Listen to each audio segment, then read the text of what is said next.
All right, so first of all, on behalf of the Pluralism Initiative, I'd like to welcome you all to this event. Thank you so much for coming. So I am not Liza Oliver. I'm standing in. Liza's on a plane right now to London. I'm Alex Diesl from the Math and Stats Department. I'm one of the faculty board members of the Pluralism Initiative. I'm very pleased to present our guest here, Professor Daniel HoSang from Yale University in the American Studies Department, who will be in conversation with our own Professor Petra Rivera-Rideau from our American Studies Department.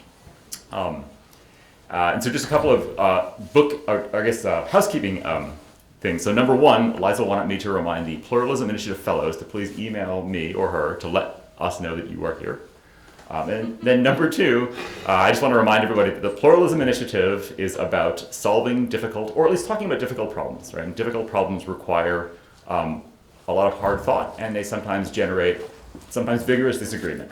But the goal here is to learn more through productive dialogue. So I'm very excited for us to have that. We're going to do about an hour of conversation between our guests and our host here, and then we'll leave it for 30 minutes of questions from the audience. So, thank you.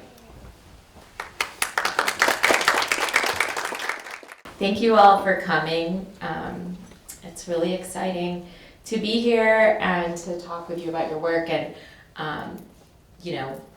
I see some of our students in our Intro to Ethnic Studies course. We use one of your books, the Relational Formations of Race book. So we're really excited to have you. So we're going to talk today about the multiracial right, and based a lot on the book that you co-wrote called Producers, Parasites, and Patriots, but also some of your forthcoming work and the really great editorial you had in the New York Times. So I think I want to start with the big picture question, like across all of these things. I think one of the things that's interesting is how you critique the ways people have approached this question of why people of color are voted for Trump, for instance. So like whether they're like, oh my gosh, I can't believe that happened. This like level of surprise people have, and I'm wondering what it is that you think people have gotten wrong, and what would be a better way to approach this question? Okay. All right. First, hi everyone. It's thank you, Petra, Alex, for the invitation here. I know it's like so cold outside. I'm from the Northeast, and I'm like, how am I still so? And it's the end of the semester, so I'm just grateful to be with everyone, and thank you to the students also who came out to our lunch seminar. It was a really great discussion. I want to maybe just tell a little story about this because it's like, what are the assumptions behind that? Why this is, and just my background quickly is, and I'll tell sorry. I came out of community and union organizing. I've been an ethnic studies professor for a long time. We never talk. If you take an intro to ethnic studies class, you hear stories about social movements and important things about how people transform institutions in their own lives. And the assumption is that's just where people are. I don't even think I ever questioned, well, why aren't we talking about people of color on the right if we're trying to understand folks' politics? So just the story, and this relates to a project. A few years ago, I was in the Pacific Northwest, and we started going to, with another colleague who's a political science, these militia rallies, just to kind of see. It was like right after Trump was elected, and this kind of insurgents, and we were like, let's go check it out. And some of the students, I thought, like, it's all going to be people in camo, and like had a certain sense of what it is. And I was like surprised by the number of people of color there, including in leadership positions. And it's not that they had very strong kind of politics like that are criticizing the state and the government and masking things. But for many of the people of color there, they were saying, I have experiences as a black person, as a Latino, about the government abandoning me, about the government taking advantage of me and my community. I'm outraged. I'm here with you, brother. And it was, the immediate instinct is like, oh, you're being used, something like, some good fact checking will help you out because someone else is using you.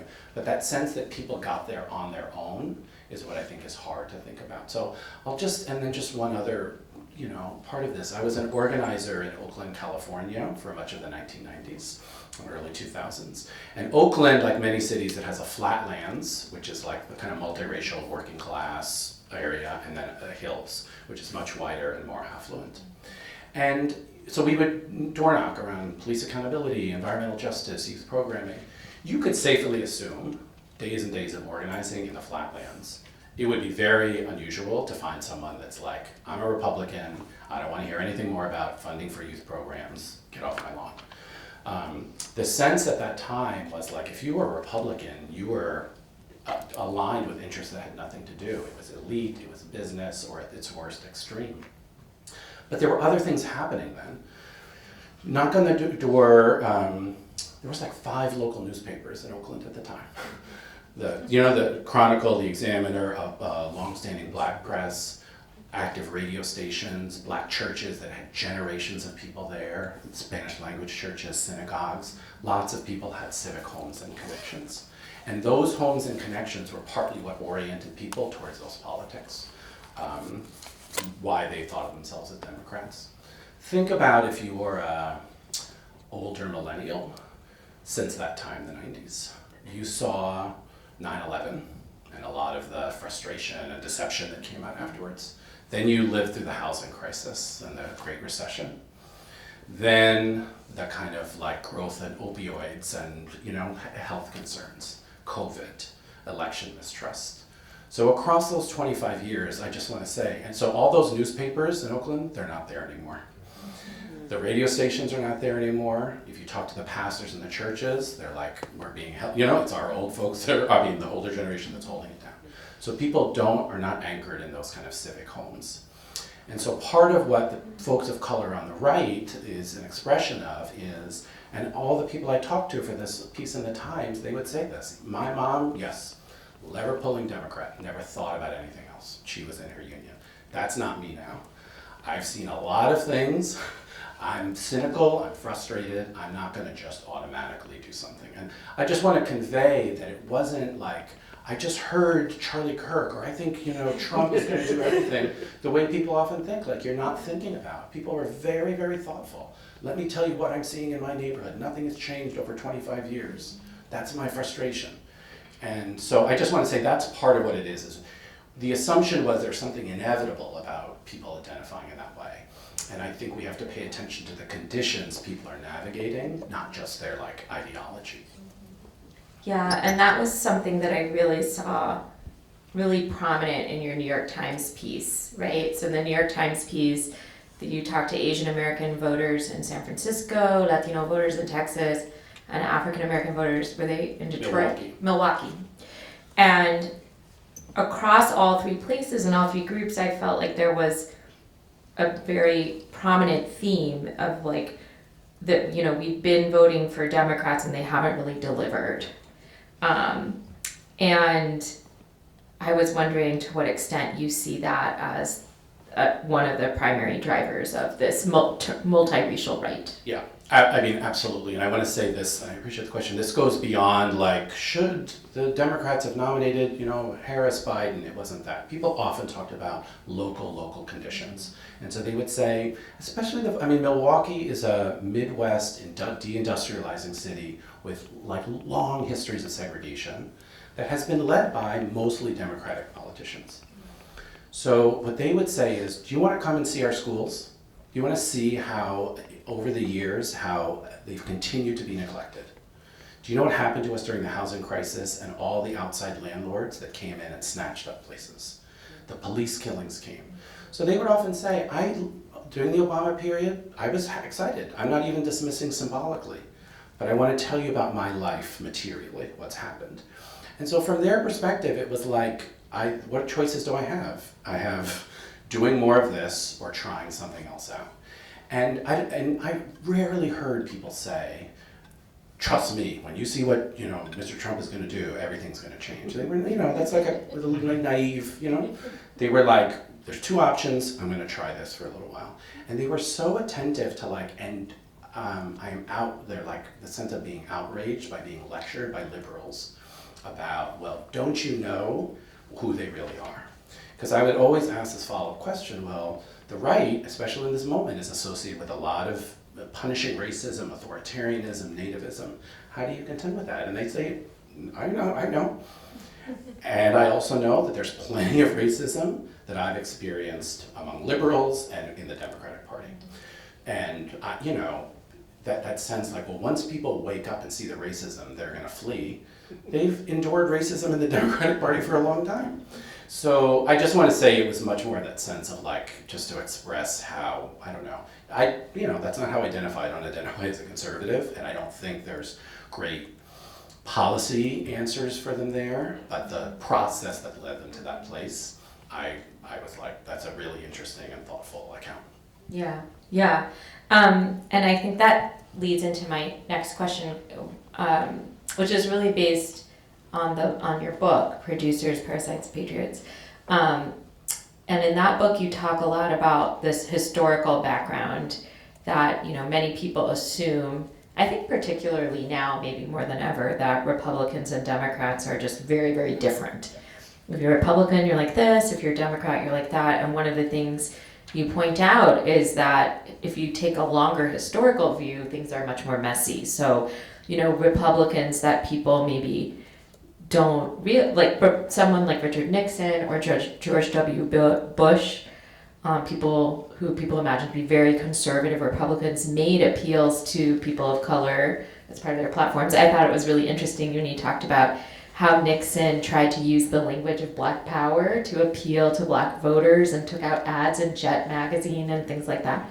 And then on the other hand, you have Democrats, for instance, you talk about Bill Clinton in your book, whose like welfare policies and crime bill really disproportionately impact Black people. So there is a lot more fluidity and sort of synergy between these two parties in terms of their racial politics than maybe people realize now.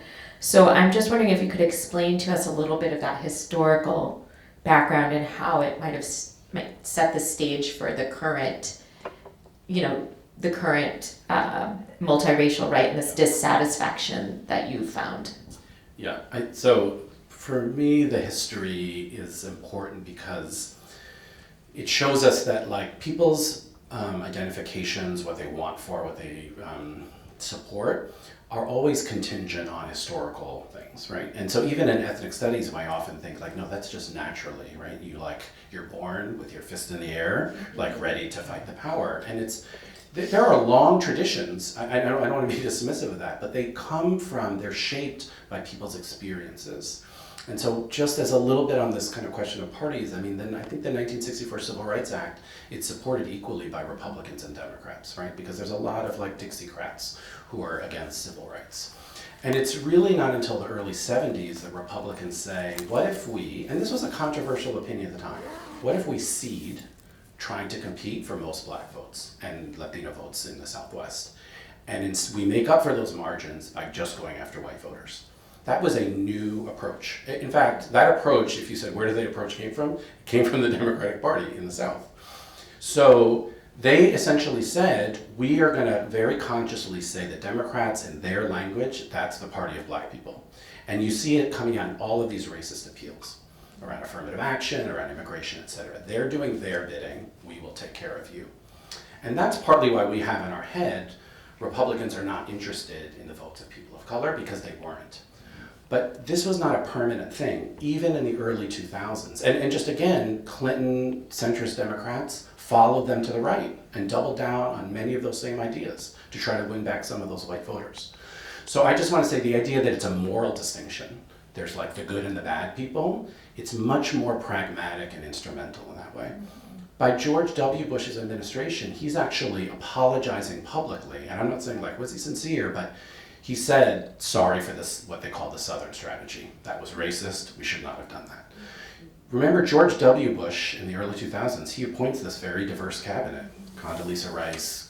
So there were early examples of how what we today call like multiculturalism and diversity could be harnessed to more kind of right-wing or conservative-leaning things. It's not just a like, where did this come up with? And it evolves over time. So, and just the last thing I'll say is, look, in any corporate media, like multiculturalism is the way.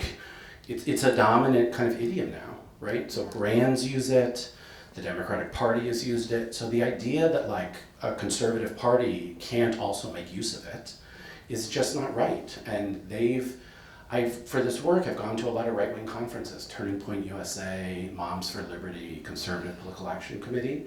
They are using identity all the time. And the response among kind of liberals is often like, you can't do that. And it's like, part of what I think they're seeing is like, well, you liberals are just making thin appeals to people's identity and just kind of putting a slogan on it. We can do the same thing too.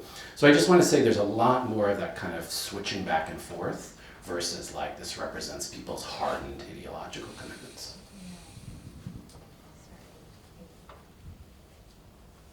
I turned off my mic so I wouldn't say, like, you wouldn't hear all my weird laughs. Okay, so, but I think I think what's different about now is the sort of extremeness of everything.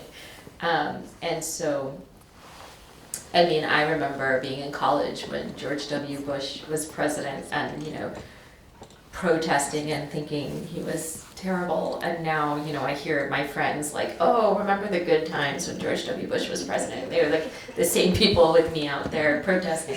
So things have moved, the right has moved significantly to the right. And so one of the things I think is really interesting is in your book, you talk about people like Steve Bannon, right?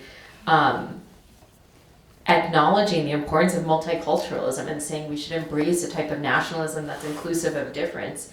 And, in this current moment, when Bannon and his supporters and the Trump administration are so obviously invested in promoting white supremacy, what you're showing is that it's not really as much of a contradiction as it seems on this surface, that you could have someone who was, in the same camp as Stephen Miller, promoting these very white supremacist ideals on one hand, and then on the other hand have someone on the team being like, but we have to be more inclusive. So I was wondering if you could explain more how this works, how can we make sense of this kind of contradiction in the current moment when the right seems so far off to the right compared to the past. Yeah.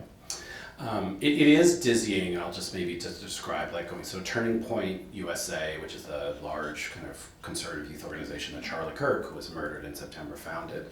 And they have a big fest, they call it America Fest. The last 20,000 people filling up the Phoenix Convention Center. And as I was telling the students earlier, the first year I went, I was like, oh, I gotta be a middle-aged Republican dad, that's my thing. And I put on a blazer, and I'm like, they won't, because I'm on the, many people on their silly professor watch list for.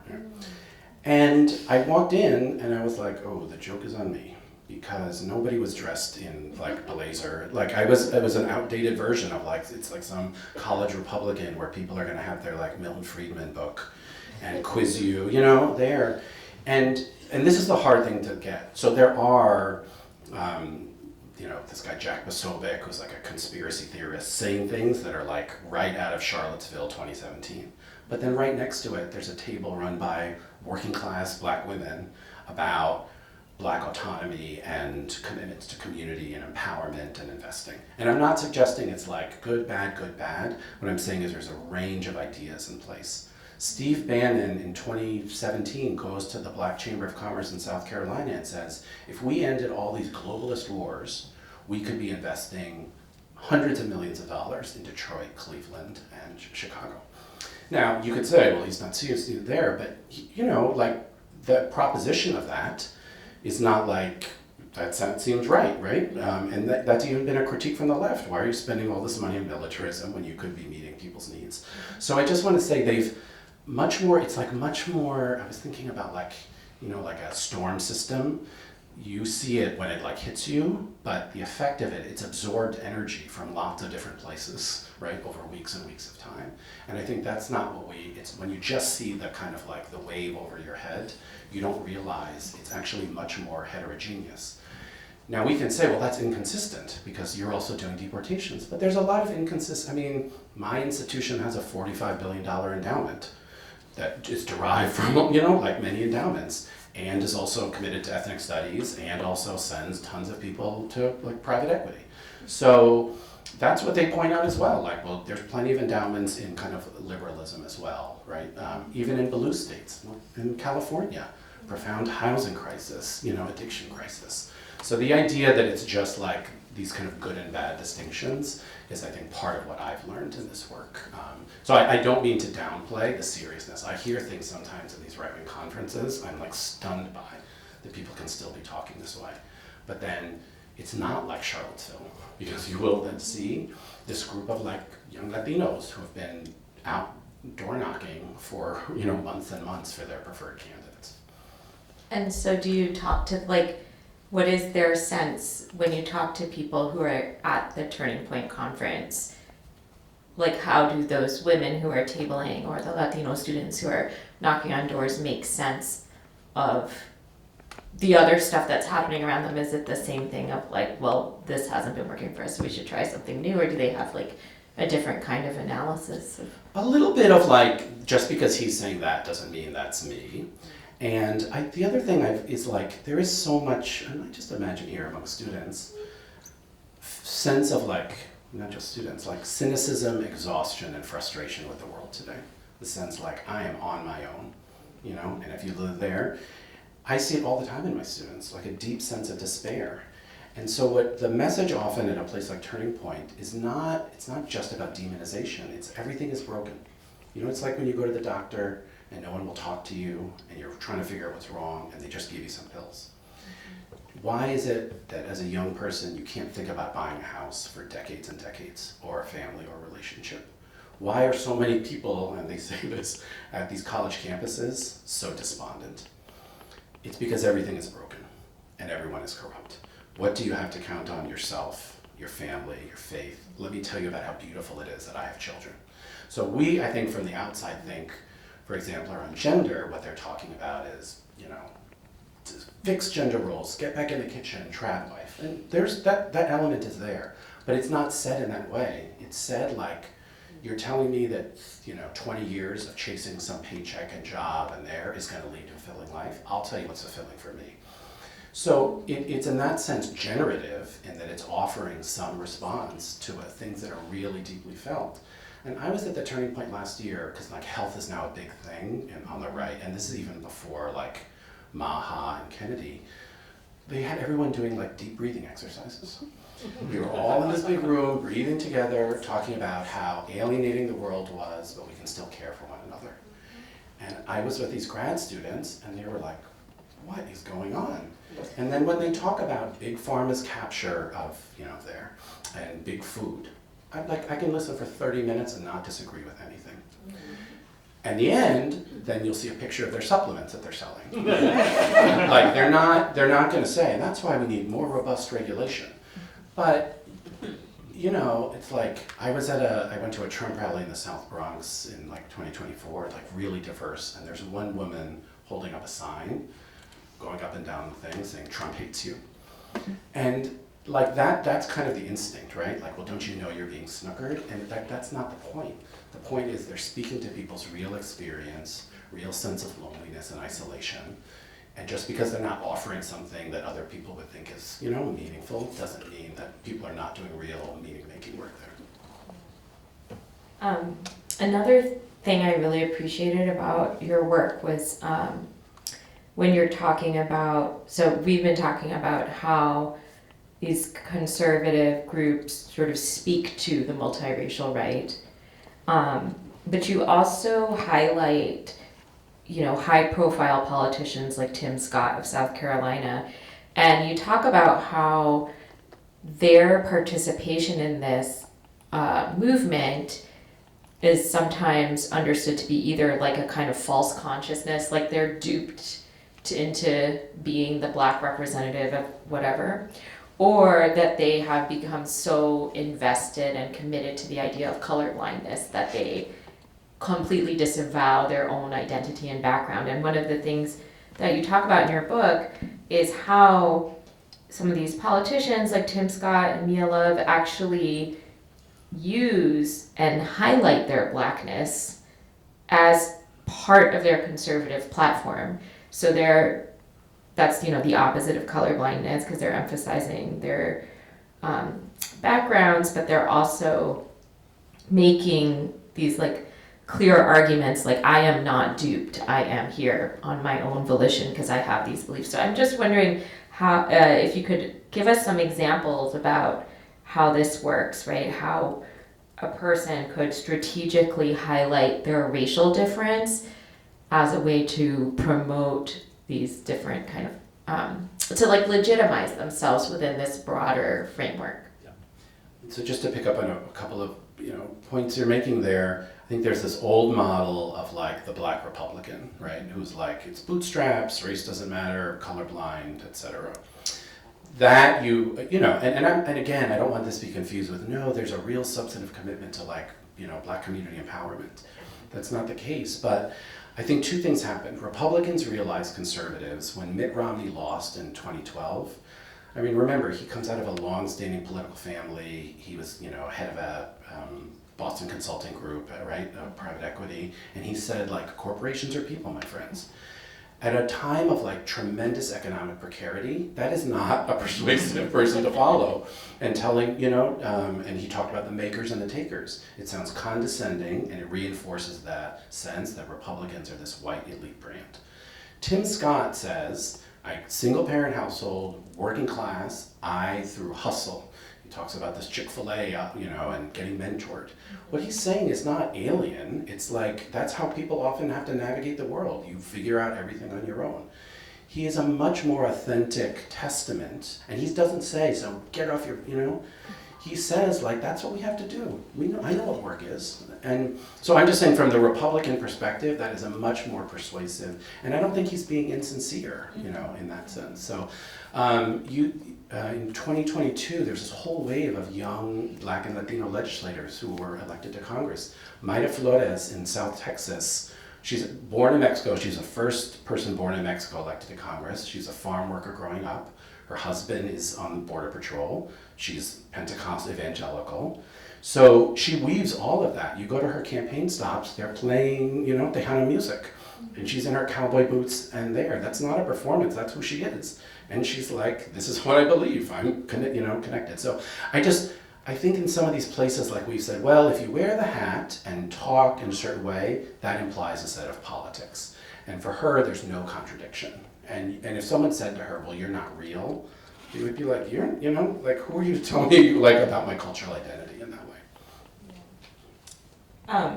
I think it's interesting because it is like in your book you talk about it as like a very strategic kind of performance of identity, so to speak, that I think is also important because I feel like the strategy implies or a sort of intent, you know what I mean?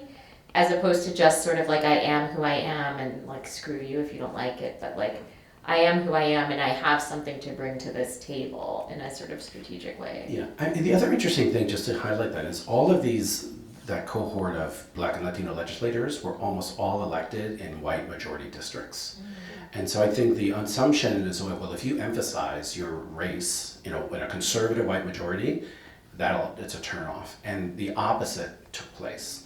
This is a legislator in Florida, Ana Paulina Luna. She absolutely accentuated her Latinidad in her social media, actually in how she changed her name, etc.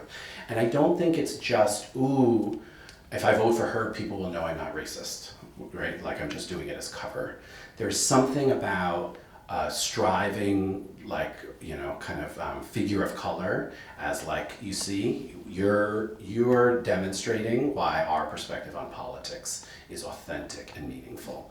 And the idea that like racial identity is a expression of authenticity, that's not something they invented, right? That's like, right, we teach in ethnic studies about identity also is crafted and performed in relationship to discourses. So I think they're doing, something like that too. Yeah, I mean, I told you when we were emailing that this reminded me a lot of Zumba, which seems weird probably to many of you, but I wrote a book about Zumba that came out last year, and in that book, I interviewed a lot of white Zumba instructors in the Boston area who imagine themselves to be very politically progressive. I mean, they're organizing for, they're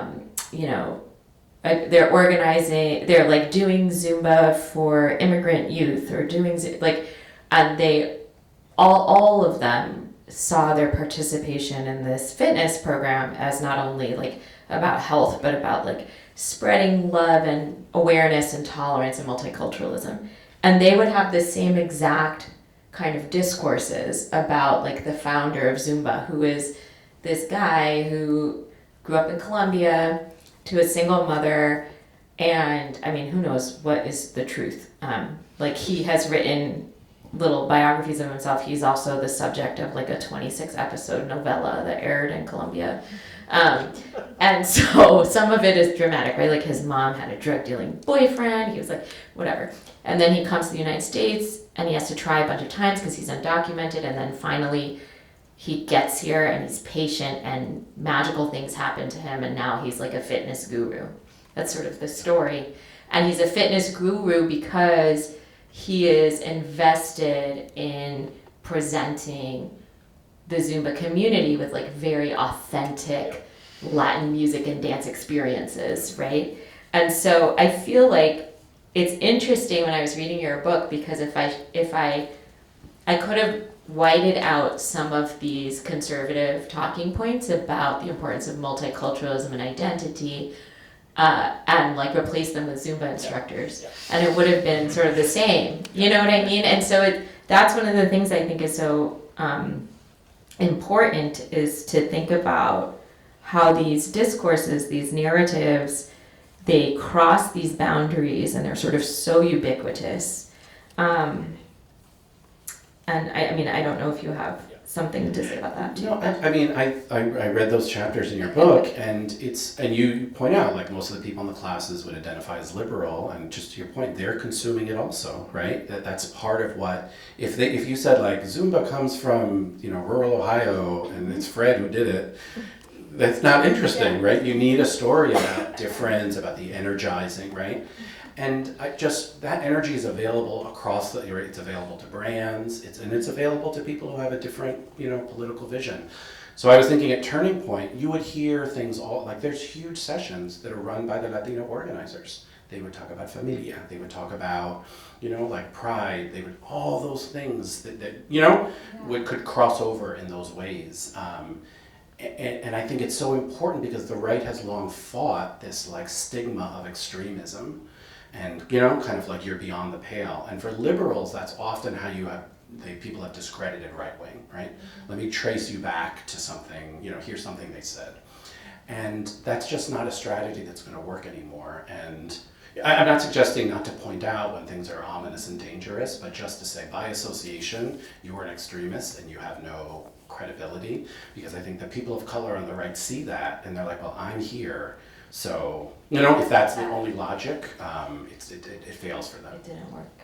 Yeah, and this kind of brings me to another one of my questions, because I think it sort of overarching thing about like what you've been talking about, how, there's this kind of monolithic view of people. So I am a Latino, therefore I will vote this way, or white working class people are this way, so therefore they will vote that way, right? And in addition to how this impacts voting behavior in politics, you write a lot about how this has significant consequences for the ways race operates in the US on a sort of like more meta abstract level of how we understand racial difference. And that if we don't pay attention to the diverse experiences and perspectives within these groups, right? If we don't think about these groups as monoliths, if we continue to think about these groups as monoliths, we won't get this full picture of how discourses of race circulate in the US. And so I was wondering if you could talk a little bit about the arguments you make about how like race is working here in a broader level. Like how do these movements, how does looking at the multiracial right change, force us to think differently about the way that race works in the US? I mean, I think it reminds us race is not actually a quality of the body that's rooted in biology or, even appearance, that its meaning is always made through exchanges, right? We would say discourse. And I'll just to concretize it. So if you go to Turning Point, there's tons of, they just give away a lot of stuff, like bags and bags. And you have to imagine an exhibition hall where the music is like bumping, there's lights everywhere. It's like probably like 150 to 200 exhibition tables. Some people selling things, some with shoes.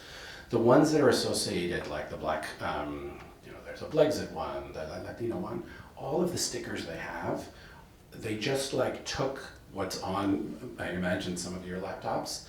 I put it through their design thing and then turned it into a conservative message, including like Bob Marley, like a sticker that says "Emancipate yourself from mental slavery." So how do they mean that? They mean that like you've been subject to the dogma of liberals always telling you what to think. Think for yourself now. That is the constant thing. You know, what it means to be an independent person of color is to think for yourself. That's the tradition. So I'm just saying they're invoking something. Or, I like lots of folks that I interviewed say, I don't think of myself, like liberals always talk about me as a victim, like someone without agency that's just things are done to them. That's not how I see myself.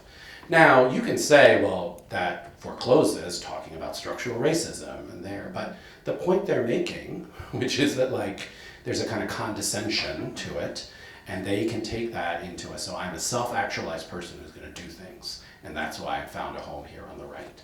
So I just want to say, like, that's an example of how the image of the sticker, the narrative, the cultural thing can travel across those boundaries and do different kinds of work. Some of them are like stickers that say Black preborn lives matter, using Black lives matter, or like a thing with a kind of like graffiti background that says zip code education is segregation, which means like being assigned to a local school in a segregated area. It's an appeal for like vouchers and privatization, but with like so some of them like does feel superficial and just there, but I just want to say the right talks about identity all the time in these ways. Yeah, I have two questions left. One is sort of a hokey question about like advice to the powers that be, and one is a research methods question. Which one do you want first? Hokey or research? Let's do research and then the hokey. So my research methods question is about, you briefly mentioned in one of your answers that you're on the professor watch list for a Turning Point.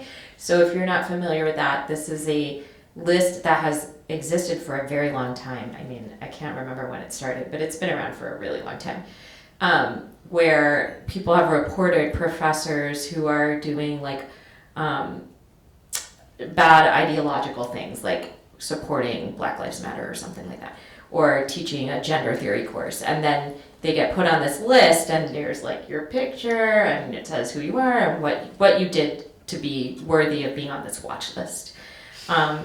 It's there's a lot, but how do you approach then, like going to the conference of this organization that placed you on this creepy list, for lack of a better word, and how do you navigate that? Because I could imagine myself having a very hard time being on their professor watch list and then going to their convention and talking to people. So I'm wondering, like, as a person, as a researcher, how do you make that work for yourself? Yeah. So I appreciate the question. So I want to just first say how I got put on the professor watch list. So at Yale, we have this program that allows you to work with K-12 teachers, like leading summer seminars. So I led one on kind of histories of race and colorblindness. And actually Yale did it was like during 2020 when like universities were interested in these stories. So they did a whole story on the Yale website. These groups will just pay a student like $50 to like write a little story. So they in fact emailed me and they said, we read a story that you were talking to K-12 teachers about anti-racism. And I was like, yes, that's true. And then they ran a story that just said, Daniel HoSang is talking to teachers about anti-racism. So I'd say that to say that the whole thing was kind of like, you could just see that it was like, it's just a recurring tactic that they just keep running through to see. Now, I want to be clear, there are faculty, especially women of color, who, when they're positioned in certain ways, the real, threats, all of this. So I'm not saying my theory is typical, but and then when I went to Turning Point, there's a table for the professor watch list. And so I was like, how do you get on the professor watch list? And the people were so like ambivalent about They were like, I don't know, you teach CRT and trans stuff.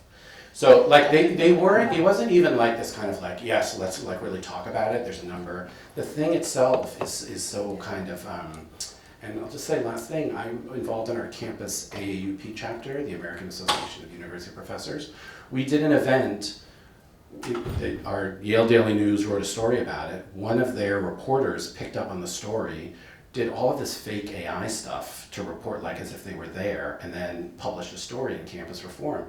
It was ludicrous. So I'm just like, it's not like, it's way less systematic and kind of organized. I think a lot of it is just trying to throw a lot of things out and hope that something sticks. I'm often disappointed that our institutions aren't quicker to say, this is ridiculous, it should stop, it's going to result in harassment, we fully stand by people. Because what they're constantly doing is saying, well, if we can ridicule you and no one will stand up for you, we're getting the institutions to pull farther and farther back. And so they don't even care if like you did something that offends it. The point is, can it meet the story of the loony campus that's out of control? And I think part of the reason they're so desperate for those stories is because there isn't a lot of actual empirical evidence, even among conservative students who would say, oh, I can't get anything more than a C in my class because everyone, my professors give me papers and they write conservatism sucks and then hand it back. That just doesn't happen. And like my students, even my ethnic studies students are going to Wall Street. So the idea that it's like this, lefty thing, it's just not, it's just, so I guess it's a long way to say these things are like efforts for them to help legitimate the narrative they want to do of an institution out of control.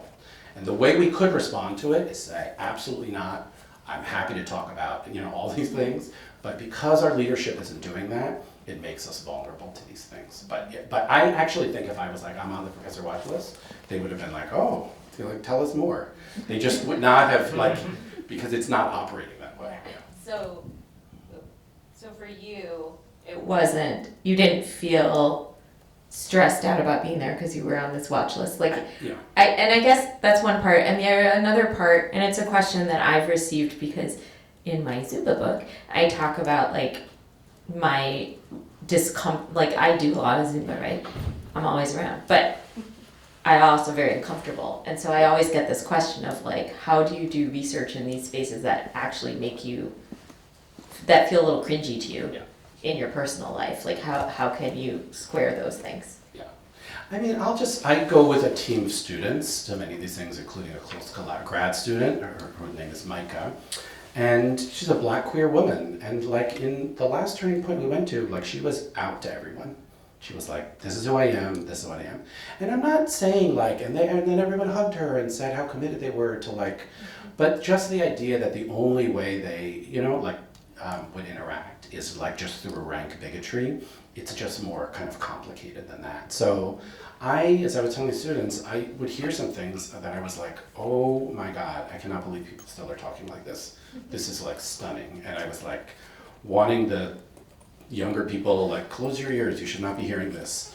But then you turn around and someone is just, doing something else. So it's much more just heterogeneous and, kind of contradictory than just when people talk about the right with a capital R in that sense.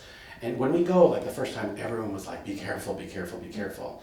And it was we were laughing by the end because they knew we were from Yale, that I was writing a piece for the New York Times. They just didn't really care.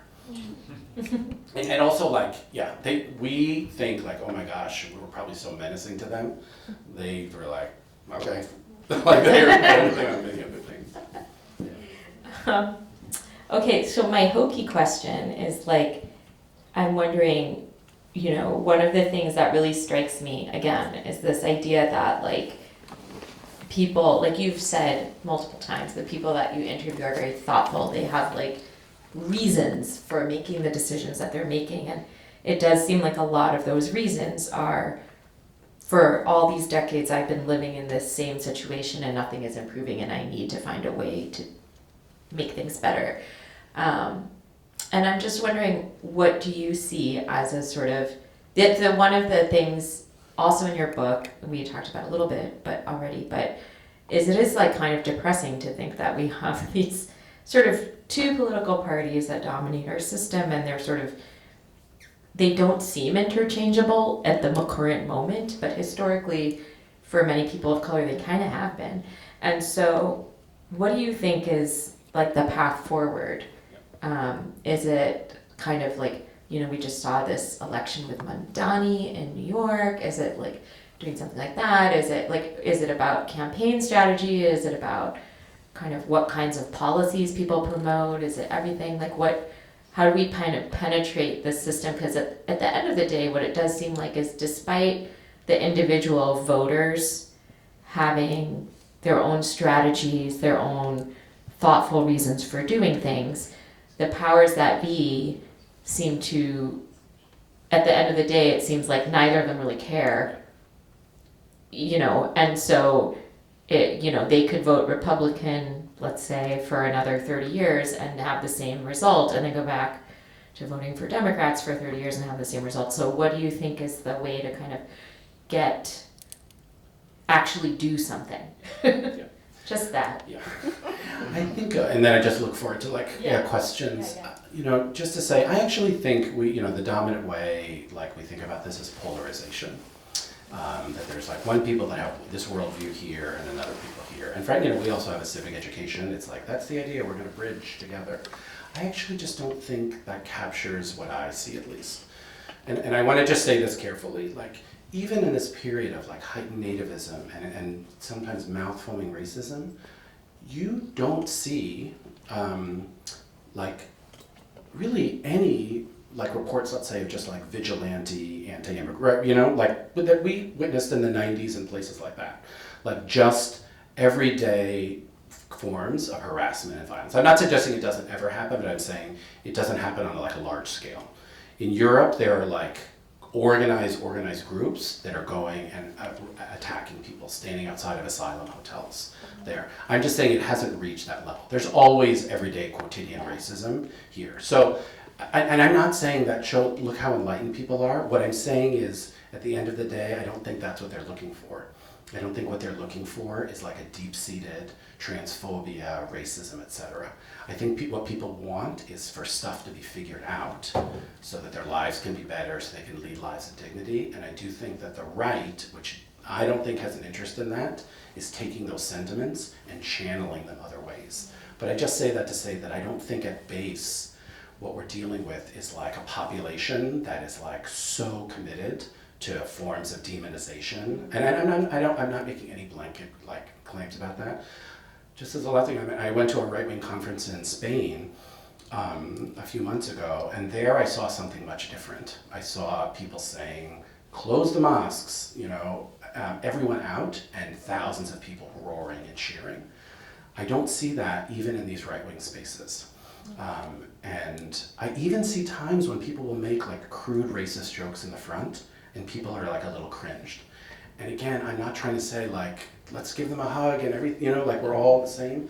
But I do think there's something worth noting there. We live in a country with a long history of racism and ongoing history of racial violence, and it hasn't produced people that's what their political vision. And so that actually, strangely, being in these right-wing spaces gives me some hope that it's not just about a set of people that believe in equality and a set of people who are committed to, injustice. I know, okay, they did give us an hour, but, so I do want to ask a follow-up question about that, because at the same time, though, it's interesting. So I'm thinking about two things. First, I'm thinking about the kind of constant, social media feeds of violence that happens. So we know that it does happen, or racial profiling, you speak Spanish, then ICE comes and whatever. So we know these things are happening, even if it's not homegrown mobs coming and attacking people. But what I still think it's interesting, it's I'm thinking about for instance, that campaign ad that the Trump campaign had with Kamala talking about, that was all doctored, talking about trans prisoner, we were paying for incarcerated trans immigrant people to get surgery and stuff like that. So they are, even if the people on the ground are making this case, the bigger narrative is promoting a lot of this like hatred and stuff, and so Yes. it's just interesting to me that because I haven't been to a Turning Point conference. I used to teach at an institution that had like multiple sort of Turning Point type student groups, but I think that there is this kind of dissonance, I think, that you're talking about between. So the something about that is something about. I guess the question is, is something about that rhetoric, that very hateful rhetoric about trans people, about immigrants, etc., actually working, or is it just that people are so frustrated with the status quo that they're like grasp onto anything? Well, I guess I just want to like absolutely affirm it is like relentless. And but there's also something that I'm just sitting with, which is like you can be in these conferences and hear all those messages from the stage. But when we talk about like studying the right from the back of the room, so you're not just studying like what's said, because then it's like, go through Charlie Kirk's things. It's like, it's way worse than you could imagine. But in the back of the room, people are not like, yeah, you say more about that, And that's kind of what I was waiting for in some ways. The other thing I'll just say is, I grew up in liberal New York City during the height of stop and frisk. Go to San Francisco and watch all the indignity imposed on people without shelter, without care. So there is harm and violence and degradation all over. I'm just saying it's built into so much of our institutions. And if we just imagine, no, but for them, we would live in this utopia, it's just not true. I live in Connecticut is this wealthy, liberal state, deeply segregated by race and class. People are not, even today in all the liberal towns, unwilling to build a small apartment building because, something. So I'm not in any way dismissing the everydayness of it. I'm just saying we should take seriously that it hasn't hardened into that kind of like mob kind of sensibility. Yeah, for sure. Let's take some questions. Does anybody have any questions, comments? Yeah. We have a mic. Very official. Hi, thank you so much for coming. It was really fascinating to hear your points. In the beginning, you mentioned that oftentimes people who were on the left are now sort of going to the right as a sort of alternative option to a group that is acknowledging the difficulties in their reality. And you touched on this a little bit in the end just now, but I'm curious if from your perspective, like, what are the merits of either like creating a third option or third category, or creating sort of a more discourse between the similarities that exist in the left and the right? Yeah, thanks. It's such a good question. So just like a couple of things. One thing I've learned about the right, so if you go into those spaces and let's say you were Mitt Romney or Nikki Haley or the Cheneys, you would be booed out of there faster than... I was thinking actually if Angela Davis walked into Turning Point, people actually wouldn't be mad at her. They would be like, you're an independent person, you speak truth and power. But something also about Bernie. And I'm not saying that's because they love the Black Freedom Movement. I'm saying that there's something about that.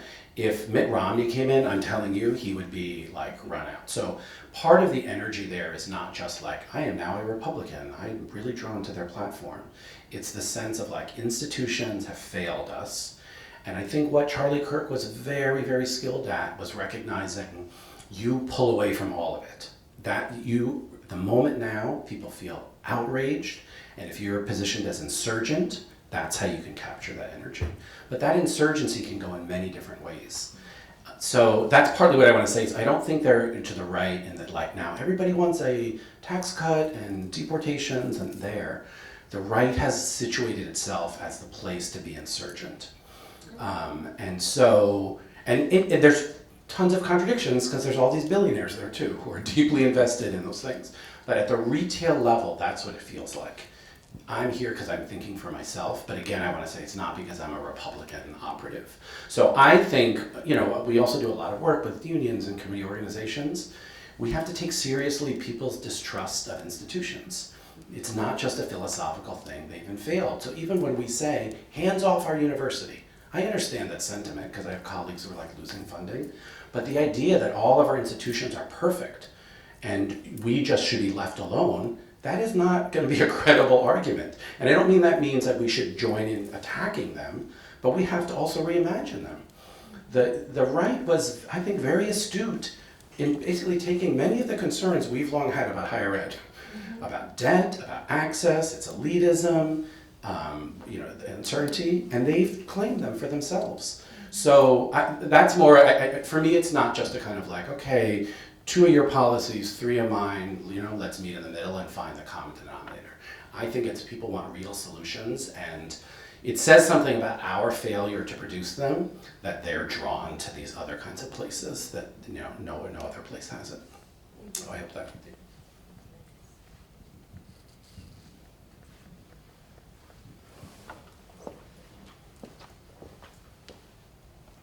Well, I noticed your research method is you're talking to organizations, and you started your conversation by talking about how in the 90s, going into Oakland and other places, they were thickly organized. And I, as an instructor, I don't do research in this area, but students are often interested in immigrant incorporation among Asian Americans and Latinos. And what are the groups? And I look around and I honestly can't find, LULAC is this big kind of impersonal organization. What are the organizations these days that are attracting people that are important in the lives of Asian Americans, Latinos, and even young Black people? And to the extent there are no such organizations, why? Yeah. It's a really important question.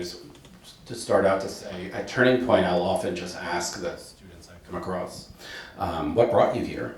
And they'll say, well, Turning Point set up a booth at my community college, my public regional. There are no progressive labor unions, immigrant rights groups there. So if you're a young person in those places, you're kind of thinking about the world, by default, they'll meet you there. And they'll fly you out, and they'll give you a budget, and they'll make you feel important. I mean, you can tell when people feel like they haven't been conscripted. People came there on their own. They wanted to spend their time.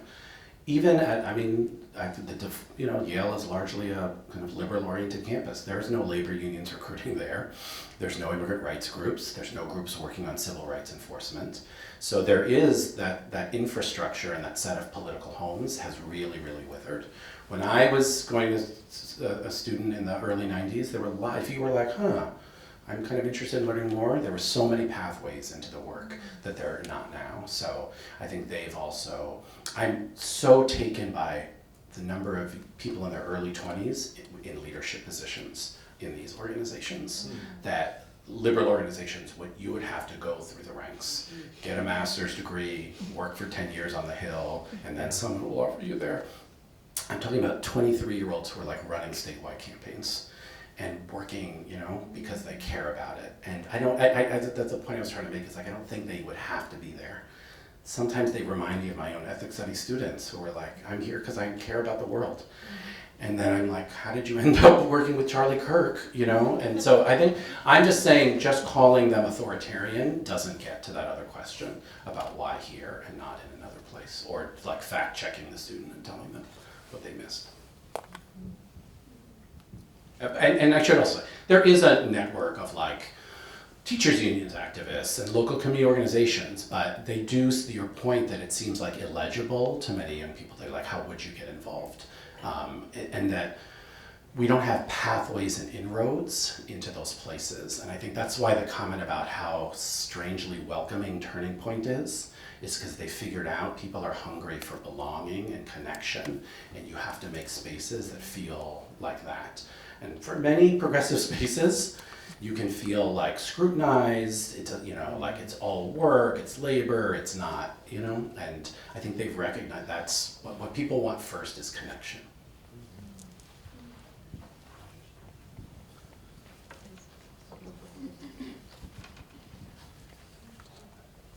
Thank you for coming and sharing time with us.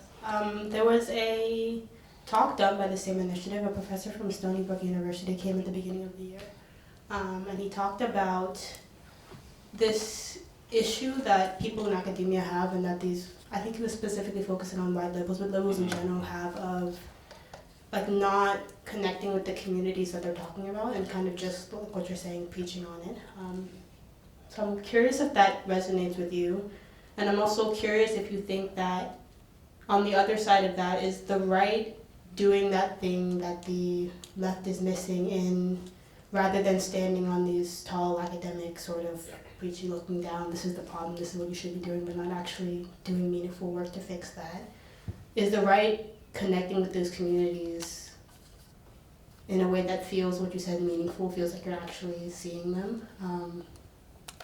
Yeah, I'm curious if you see a connection there that I'm, yeah. Yeah, such great, oh, Now I forget his name, I but we know, have always yes. been woke, yes. yes, yeah. We've never been woke. Yeah. Never been Yeah. woke, sorry. We've never been woke, Yeah. sorry. Opposite. So I think that book captured something about the gap between, and I just heard it from all the people, like they would just constantly say, talk, talk, talk, talk, talk.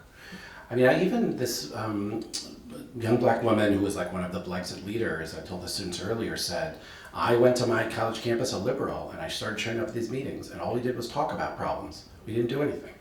And then someone invited her to this other thing and she felt like she was doing it. So I think yes, like this other one woman I interviewed who was like in her 40s said, all they've given us is civil rights. And it's a strange formulation because someone like civil rights matter a lot. But I think partly what she meant was the kind of symbolism of it. But that's not helping me figure out my housing or my business or access to education. Does that make sense? Like it's, so I just want to say it wasn't like, I'm tired of the pronouns. That's not what they would say. They would just say, the pronouns has not been, matched real action. So that's one thing. And I think for us in academia, part of the reason we often turn to language and how we address one another is because we don't often know how to deal with the other things. But we do have control over that. So we've really, leaned into that. And so I don't want to say that's what's causing it, but they have exploited that kind of contradiction. But to your really important question about like, well, what are they doing? That's the fascinating thing is I actually don't think they're doing a lot.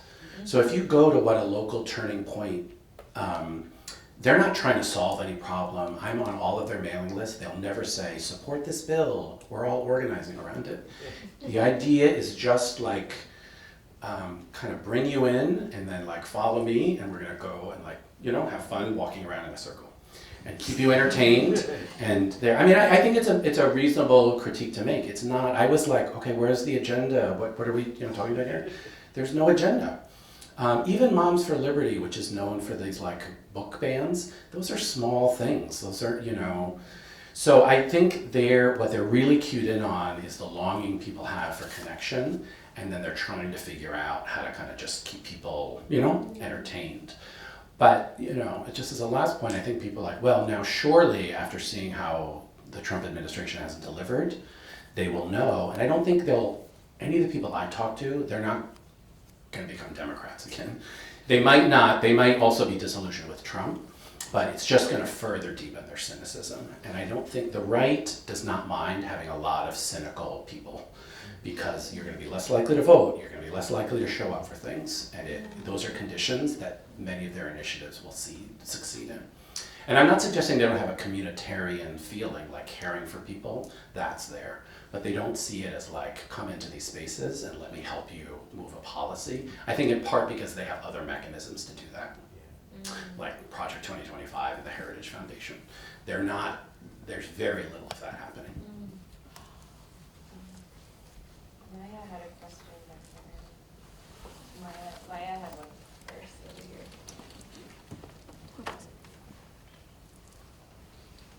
Hi, thank you for being here. My name's Maya. I'm a senior here. I'm a political science and American studies double major. One thing that I'm really interested in is the Latino far right, and I've kind of been studying reasons like why they go that way. But given the recent immigration raids in Southern California, I've seen a lot of Latinos almost like renounce their support for Trump. And right now I'm working on a big like voter registration initiative geared toward Latinos to gear up for 2026. So my question is like, what do you think we'll see in 2026 in terms of like the right? Do you think that there's going to be a big shift towards the Democratic Party? Do you think that there's a lot of like frustration that might make like the House and the Senate flip? Well, I'm curious to see what you're thinking and finding, in those spaces. I'll just from my own sense, I think you're exactly right that even I talked to like all these Latinos who are like, the left is like losing its mind, thinking that they're going to profile everyone. No, they're only going to go after the people who broke the law, the threats, etc. That kind of like difference, right? There was this really interesting poll at the end of 2024 where Latinos were asked, a subset, when Trump is talking about immigration and immigrants, do you think he's talking about you? And for the first time, a majority, something like 65% said no. Does that make sense? And I'm sure that's like familiar, right? Like, we did it the right way, other kinds of things. And so the whole visual structure of these raids has like taken that out, right? Like there's no differentiation.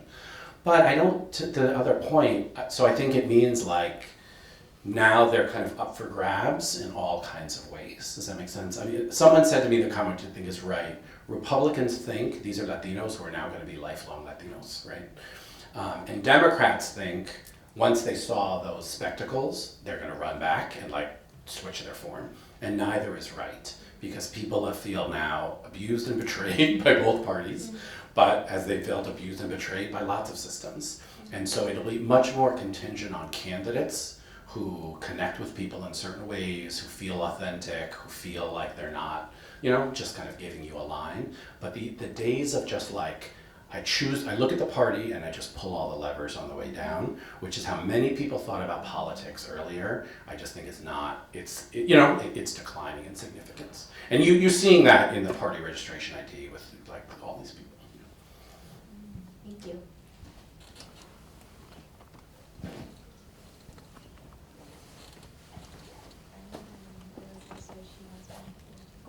Is there a student? I'd rather student. Yes. Go ahead. No, go ahead. Thank you. So you mentioned several times before about this sort of tension between a liberal branding in colleges in the US, but then very popular exit opportunities for students, right? Sort of going into the corporate world and things like that. And so I'm curious what your perspective is on that tension of the liberal branding, but then the corporate opportunities for students afterwards. But also what you think about students who have these intellectual skill sets in ethnic studies or sociology or sort of they've been trained to critically assess the issues of society, but then go into the corporate machines that cause these. And I'm curious what your thoughts are. Yeah. Again, I'd love to hear your thoughts and perspectives on this. Like I had a friend in ethnic studies who was talking about she showed a documentary about Standing Rock and the struggle over the water protectors, which ultimately doesn't shift the policy, and then turned on the lights and said, what do people think? And the first student was like, nothing works. And the earlier lesson in ethnic studies would have been like, yes, there's trials and failures, but we continue on. But in this moment, it feels like, and I'll just say even around, after the uprisings in 2020, Me Too, there was some sense like, well, no, when people come together and share their outrage, things will change. And I think many people are now, does that make sense? So it's not actually that their policies change, that they're like, well, maybe these systems aren't so bad. It's more a sense of nothing can be done about it. And not as a lesson from philosophy, but a lesson from experience. I don't have in my life seeing people struggle collectively to change something. And so what has that taught me? The second thing is, I do think there's something we could call elite capture of many of these institutions. So as I was just talking with Alex, career service offices everywhere are kind of just pipelines. There's, and I have students all the time who come into 18 and say, what's a consultant do? I don't know what that is. But, within 6 months, they're figuring out how they can arrange. They're reacting to an environment in which status is afforded some ways and not others. And now because many of the firms want a diverse pool of applicants, so they're, at Yale, they do events at the student of color houses, right? And give them money to host the events as well. So there's something both material and there's something where I think people say those are my beliefs, but I don't know that there's a vocation in it in the same way. So I think that's my observation about kind of what's happening in that sense. So I don't know if this has been answered before, but I liked your point about how you have to kind of assess from the back of the room versus the front of the room. And I totally understand how like people of color on the right are standing in the back of the room in conservative majority spaces and are getting that sense of community. But I'm wondering what happens when they're standing at the back of the room in front of people like Charlie Kirk, who is prone to dog whistles, and just the rhetoric is completely different than just like regular conservative spaces. Like, is that what, I mean, I think the left would mostly call it cognitive dissonance, but is that like some sort of strategic, I guess, like substitute, like people of color on the right are more willing to take that if it means the majority of the time they get a sense of community and independence? Yeah, I mean, and dissonance is exactly the right word, and I'm going to tell a quick Charlie Kirk story. So part of what happens is, even if, let's say, someone else at a turning point says this country was founded by white Christians and for white Christians, something that's like that, you'll immediately then have, let's say, a black evangelical, right, who will not use those words, but offer an account of why faith is their home, and that that's not something that's like meant to just denigrate people, it's meant to honor people's traditions. Does that make sense? So that's the hard thing, is that the politics are there, but they're often kind of integrated into these other discourses. The other, I'll just say this quick, a student that we work with went to the Young Women's Leadership Summit, which is the Young Women's Turning Point gathering in June. And she had this really interesting account. So Charlie Kirk was like among the only male speakers in the program. And he said these like really grisly things. He said, we should told a 14-year-old, well, we should bring back the Mrs. degree, the Ms. degree, right? Which is like, yes, women should go to college, right? So it's like, it's beyond horrific, because you're also telling it to a 14-year-old. But our student then said, there were all these women there that were like, what are you talking about? You call this a leadership summit, you have all these other women up here who are in careers doing things, and that Erica Kirk, his wife, had to kind of step in and say, okay, thanks. And I'm not saying it's like, they don't have those politics about, gender roles in there. I'm saying that they understand, if you're in the back of the room there, those people are not coming just to be told, to embrace some 1950s model. It's more complex than that. So that's partly it's why you can't just look at the social media feed and say, look, see, they said that, everyone there stands in. They have not consolidated those politics among a broad set of people. And that's when I worry about, like, when we just talk about authoritarianism with an A, we imagine everyone is already aligned behind it, when there's way more heterogeneity in that sense. That's so interesting to me, because it makes me think about like, it's just like how this is a totally different topic maybe, but like the fake news, right? It is kind of like its own version of fake news that what you're saying is that the reaction, they just cut it out. Right. And then the perception is, on the left, these people are all duped, crazy, Yeah. and on the right, like, yeah, everybody thinks that you should be a trad wife, but on the ground, that people are actually having these conversations, and just nobody knows or nobody acknowledges that that's what's happening. Yeah.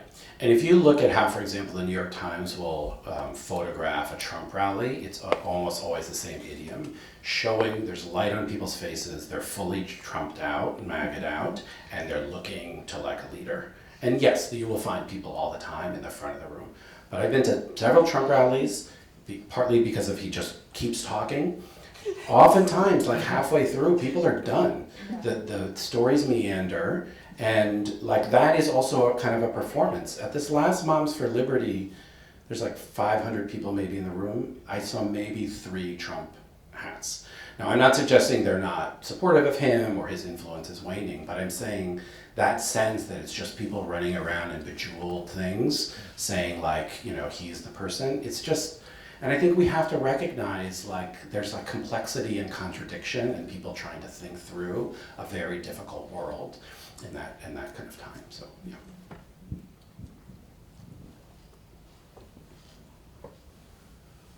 Thank you very much. This is really interesting to me, your insights in terms of actually going to these spaces. One, my basic question is, or what I've been thinking, and this is just confirming it more, is how useful is right and left? It just seems to have no bearing anymore in terms of thinking, and I think it's actually very dangerous in terms of trying to think about organizing people. But you've also discussed about how these spaces are really complex, and there's a lot of more, maybe people and positions that you might not expect.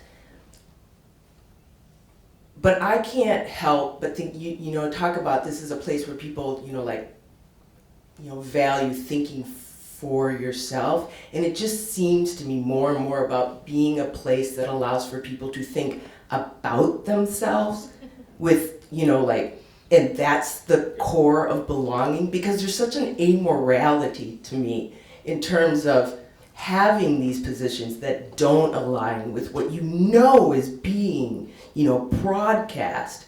And so we don't have people who, homegrown mobs that are carrying people across the border, but we don't need to, because the state is doing it. And if you're like, I want to go somewhere and feel good about feeling bad about myself and how my life is right now, and then that cult, because there's no agenda, you said it, it's a cult. If that cult then will prop up, is allowing for a state that will do that work for you, and maybe you're against it, but your life has been hard for 30 years, so you're looking for a different space. To me, that's just, I'm so disgusted by that amoral. It really seems amoral to me. It does not seem, it does not seem like looking for a solution, right? Because the solutions are very structural, right? And that's something that none of us, and I'm pretty disgusted with most people right now, including myself, because I think there's some action that needs to be happening. But this to me is to go to these spaces to get something and to then not take accountability for what that's allowing for is hugely problematic for me. Yeah. I mean, I'm not going to disagree with the kind of gap that you're describing, but so I just want to start from the beginning of the question. So I think with regard to like the right-left, I mean, because when I ask, like, well, what makes you think of yourself as a conservative? People will sometimes say, like, well, I believe in hard work and family. I mean, that's that's like, so I think even the labels, like just in any kind of real way, are also obscure as much as they reveal. I just take seriously your point, like, I don't know, I talk to my students again just to return to Yale's endowment. So after the housing crisis, all these private equity firms bought up thousands and thousands of homes. People lost their homes, they lost their commitment. Some of that money came to places like this and places like that. We have in our campus something called the Schwarzman Center. It's Steve Schwarzman, worth $36 billion. I really enjoy eating my lunches there. They have great programs. But someone could absolutely say to me, how could you do this? This is part of, the UN wrote a report like, this is a human rights violation. This is it's an unprecedented extraction.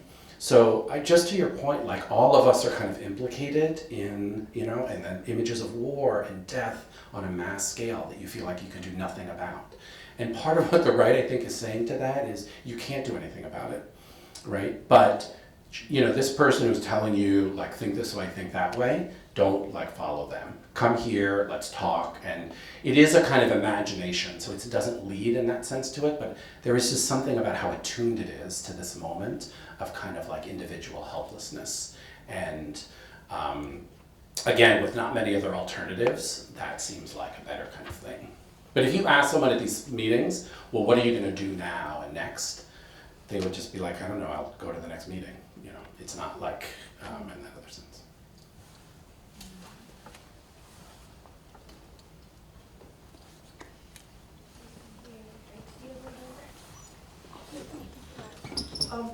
Hi, I'm gonna stand just because I'm back here. So thank you so much for coming, and it's been a really interesting conversation to watch. We've been talking a lot about multivocality in class and how a lot of like the rhetoric that presidential nominees have to use is something that needs to apply to grand number of people. And I think that's what the Trump administration and what Republicans have done really well is created this like multivocality of like, it's harder for, the economy is tough and family life is tough, so let's talk about it. And I was kind of wondering what your thoughts were on how the Democrats can either create a multivocal argument that either like complements the Republican one or would like compete against the Republican one in order to bring people back to blue or bring people kind of back towards the middle rather than the right. Yeah, I'll just thank you for the question, just like quickly, because I know we're close to being at time, is that I actually don't think it's often like, again, as I said before, people fully align to a right-wing worldview. I think what it is, as I said before, that sense of like exhaustion, frustration, and anger that the right has figured out how to speak to. And just because it's not leading anywhere doesn't mean it's not an effective way. And for progressives, and I'll count myself in this, we need institutions. We need people to believe in shared possibilities, public goods. So they can just deepen cynicism. But if you think that there should be some sharing and redistribution and mutuality, that's the first thing you have to do. You have to rebuild, like we can do something together. And right now the default is no, we can't. And that's not just coming from like anti-status on the right. There's many of my own students who would just like, I don't think anything is gonna work. So that's the first thing to argue. It's not to align people around, yeah, but I got a great childcare policy. And if you vote for me, we'll do it. We have to begin restoring people's trust that like we can do things together. And that's not like through a speech, it's through an experience where you work on something and then something happens together. And that's why, when I taught at public universities in California, students would say, no, I know what you're talking about. I was involved in this walkout. My parents were at a union. I know what I mean. If you don't have that to draw on, you're susceptible to that call. Nothing works. Everyone has failed you. You don't even have to identify as right. Does that make sense? Mm-hmm. You just are like, you're right. I'm just going to keep my head down and focus on myself. So my just closing thing is to say they have to be initiatives that connect one another, that allow people to enter into one another's lives, and that actually solve things. And there's so many, and I think most of those happen at the local level. So I don't think it's like people talking about we have to look for the next candidate, the next narrative, a really good message, a good podcaster. People need to have experiences where collectively they're addressing the fears and precarity that they experience. And as a last little plug, the project I'm working on now that's coming out next year it's a book called What the Left Gets Wrong About the Right. But I think that's part of what I'm trying to argue for is like we have to offer new inroads for people, new political homes, new ways of understanding and mapping the world out. Those don't require like some savior. That's stuff that we would do together. And we have a new Substack that we've launched called What's Going On, a notebook on political transformation with lots of local accounts about how this is working in what's happening at Moms for Liberty. What are they doing there? We need local grounded accounts of this. We don't need people just lecturing us about what authoritarianism is and how it's connected to like what happened, in mid-century Europe. It's much more complex than that. And yeah. Anyway.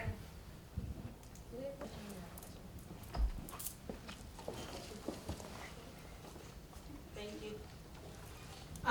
I was trying this whole time to think about a way to do it like rightly, that the right feels obviously problematic and the left also feels quite problematic with the preachiness of it. I was thinking specifically of Zohar Mamdani, who was very blatantly in the streets and saying all of this like up here woo stuff, like I'm not talking about that, people can't pay their rents right now, and that's what I want to focus on.